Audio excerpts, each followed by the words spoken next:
হিন্দু খালে, বঙালীয়ে অসমীয়া খালে, অসমীয়াই বঙালীক খালে, হিন্দুৱে মুছলিমক খালে। তই যদি এইবোৰ আগৰ মানুহ মুখটো খাই তই যে ৰাখিছ না এই মৰা কথাবোৰ আপোনাৰ শুনি ল'ব নাই।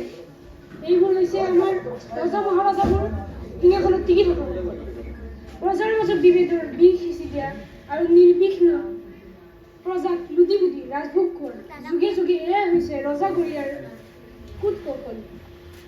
সঁচাকৈ আজি যে দেশত হিন্দু মুছলিম অসমীয়া বঙালীক লৈ দাংগাবোৰ লাগি আছে, কোনোবাই ভাবিবলৈ আহৰি পাৰিছেনে? কিয় ইমান মূল্য বৃদ্ধি হৈছে? এই হুলস্থুলবোৰৰ মাজত কোনোবাই ভাবিবলৈ আহৰি পাইছেনে? আজি হাজাৰ হাজাৰ চৰকাৰী স্কুল কিয় বন্ধ হৈ গৈছে? কোনোবাই ভাবিবলৈ আহৰি পাইছেনে?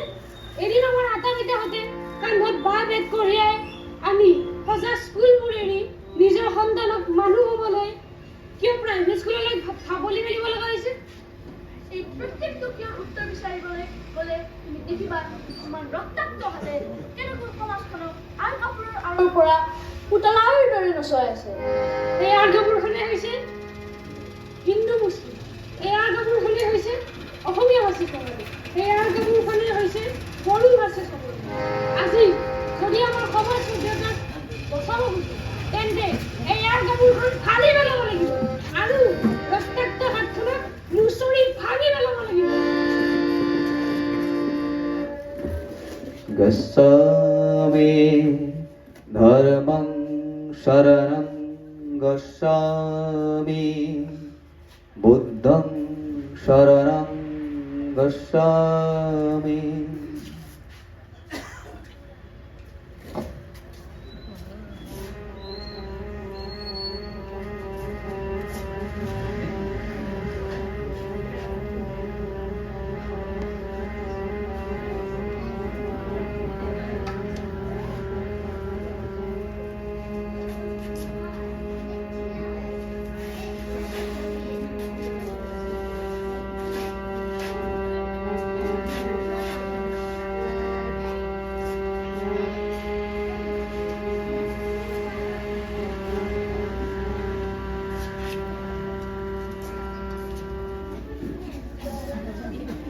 গচ্ছামি ধৰ্মং শৰণং গচ্ছামি সংঘং শৰণং গচ্ছামি।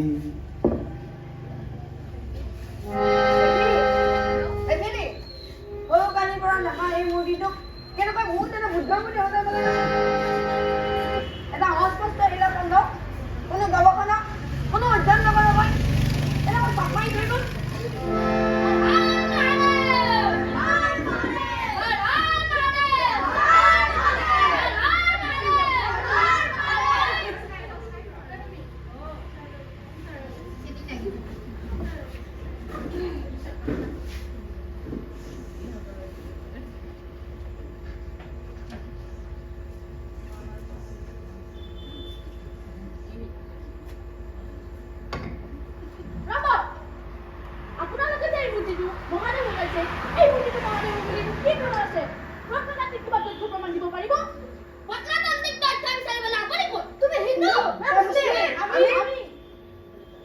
আমি হিন্দু নহয়, আমি মুছলিম নহয়।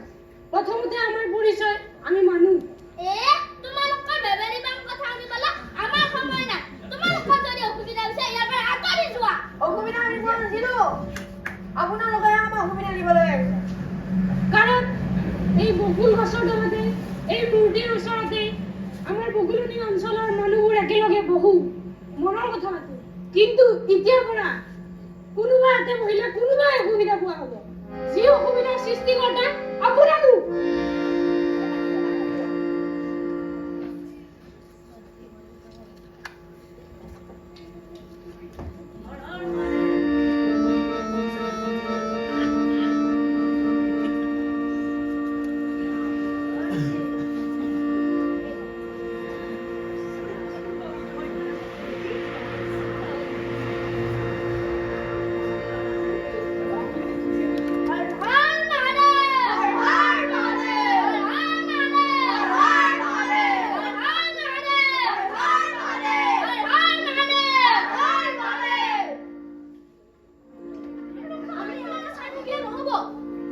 আমি আমাৰ অঞ্চলৰ চিন্তাশীল মানুহখিনিক আনি ইয়াতে মাতি আনি কেনে কিবা এটা ব্যৱস্থা কৰিব লাগিব। আমি তিনিজনে অকলে কাকো বাধা দিব নাই। আমাৰ অঞ্চলৰ মানুহে আমাৰ মানুহখিনিক মাৰিবনে? নিশ্চয় মাৰিব। সাধাৰণ জনতাৰ মাজতে থাকে শুদ্ধ আৰু সত্যৰ নিৰ্মোহ বিশ্লেষণৰ ক্ষমতা।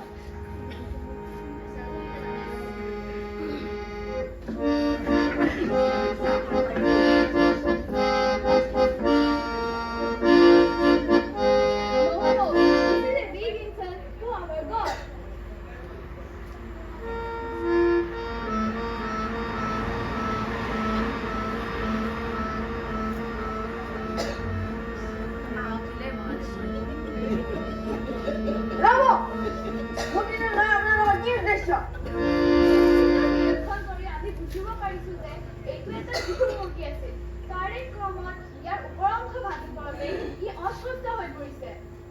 কিবা তথ্য প্ৰমাণ? নাই, আমি দেখিয়ে বুজি পাইছো। সেইকাৰণে আমি এই মূৰ্তিটো পুনৰ প্ৰতিষ্ঠা কৰিম। আপোনালোকে যিকোনো মূৰ্তি প্ৰতিষ্ঠা কৰি কি কৰিব? খ্ৰীষ্টৰ ধৰ্ম শান্তিৰ ধৰ্ম। ইয়াৰ দ্বাৰা মানুহৰ মাজত শান্তি বিয়পিব। শান্তি নহয়, আপোনালোকে এই মূৰ্তিটো প্ৰতিষ্ঠা কৰি অগ্নিকুণ্ডৰ সৃষ্টি কৰি আছে। যে অগ্নিকুণ্ডত যাব হাজাৰ হাজাৰ মানুহ।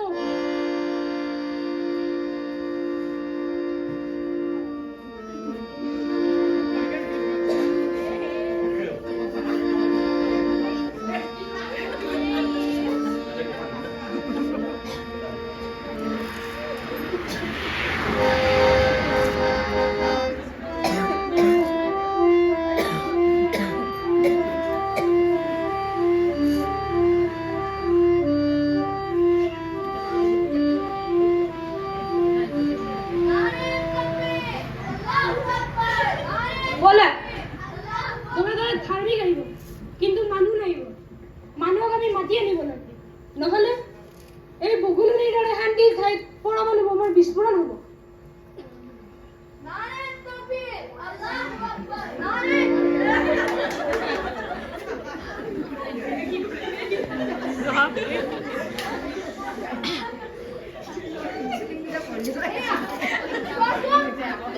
ইয়াত কোনো আন ধৰণৰ বস্তু হ'বই নোৱাৰে। ইয়াত মহান হযৰত নবীৰ বাণী খোদাই কৰা আছিল। ইয়াত নিশ্চয় এটা সময়ত মছজিদ আছিল। কোনোবা নবীক কয় ইয়াত মছজিদ ভাঙি খ্ৰীষ্টানৰ মূৰ্তি বহুৱাইছে। ভাঙ, ইয়াত আমি কৰাই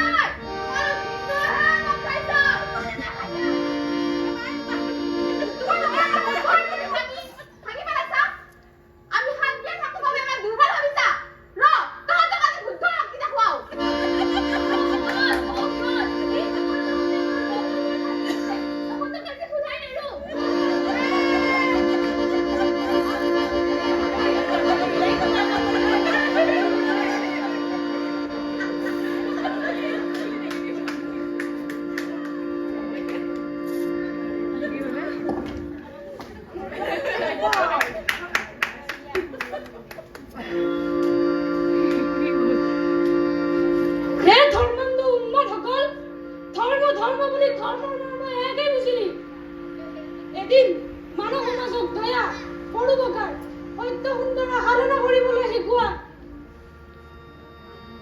মহান ধৰ্মসমূহৰ মৰ্ম এই শিলাখণ্ডতে বিচাৰি পালি। ঠিক ঠিক তোমালোকৰ ধৰ্ম জ্ঞান, ঠিক ঠিক তোমালোকৰ ভক্তি। তোমালোক ধাৰ্মিক নহয়, তোমালোক উন্মাদ, তোমালোক ধৰ্ম বেপাৰী, তোমালোক শয়তান।